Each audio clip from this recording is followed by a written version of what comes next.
The fundamental choice of the 2024 campaign will be between A, a candidate that at 80, a majority of people feel is too old to hold the office, and whose handling of major issues like the economy and immigration have been judged as woefully inadequate by a significant chunk of the electorate, and B, a candidate that actively sought to use the powers of the federal government to overturn a free and fair presidential election in 2020, and, when that effort didn't work, incited a violent crowd on January 6, 2021 to march on the US Capitol. This same candidate has suggested in just the past few weeks that a prominent general should be executed and that shoplifters should be shot on sight. These are not the same thing. Yes, President Joe Biden without doubt has weaknesses in this race, and Donald Trump has strengths. But presenting the 2024 race as a relatively equal choice between a candidate that people think is too old and a candidate who sought to subvert the basic tenets of democracy is misleading to the public about what's really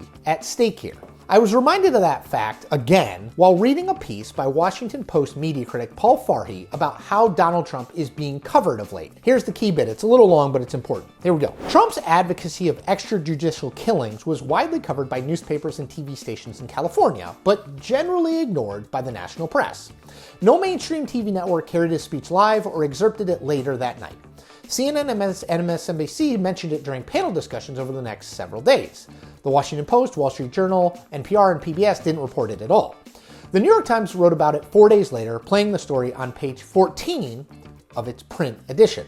The Anaheim speech was part of a pattern of increasingly aggressive rhetoric by Trump, and a somewhat muted response by the news media to his repeated exhortations to violence. So I will admit, I ran into this problem covering Trump myself, both for CNN and for the Washington Post. He said and did so many things that were totally radical, controversial, and yes, dangerous, that it became hard to accurately present them to the readers and viewers. The whole job, at least as I see it, of a reporter or an analyst is to help the general public differentiate between mountains and molehills. So if everything Trump does is a big deal, then everything becomes a mountain. Molehills cease to exist. And yet, as I just said, he said and did and does so many things that are outside the bounds of normal political behavior that to not cover them as big deals is a mistake. It's a very tough place to be, especially when you consider that there is a whole other strain of thinking that suggests Trump and his pronouncements should be ignored entirely by the mainstream media. So my view is that we have to cover Trump for what he is, an active threat to democratic norms, from the way in which elections are conducted to the existence of a free and independent press. Ignoring him, and what I believe to be are his increasingly out there statements, is not an option. This stuff, like it or not,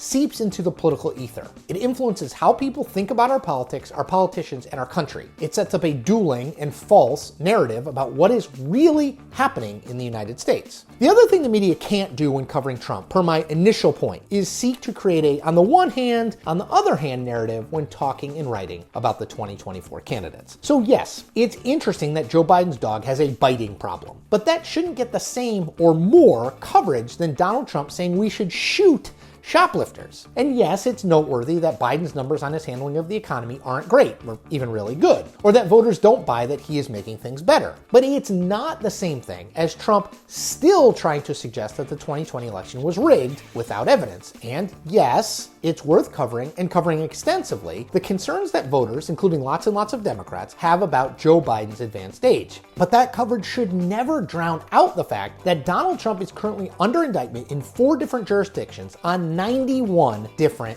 counts. Again, these are just not the same thing. They are different in kind. Biden has weaknesses and problems that are well within our normal political spectrum. The economy, his age, a lack of Democratic enthusiasm for his candidacy. These are problems that presidential candidates have faced on and off since there have been presidential candidates. Trump's problems are far deeper and more problematic. The ability to conduct a free and fair election, democracy, the freedom of the press, murdering top generals. These are problems no presidential candidate has ever faced before, ever.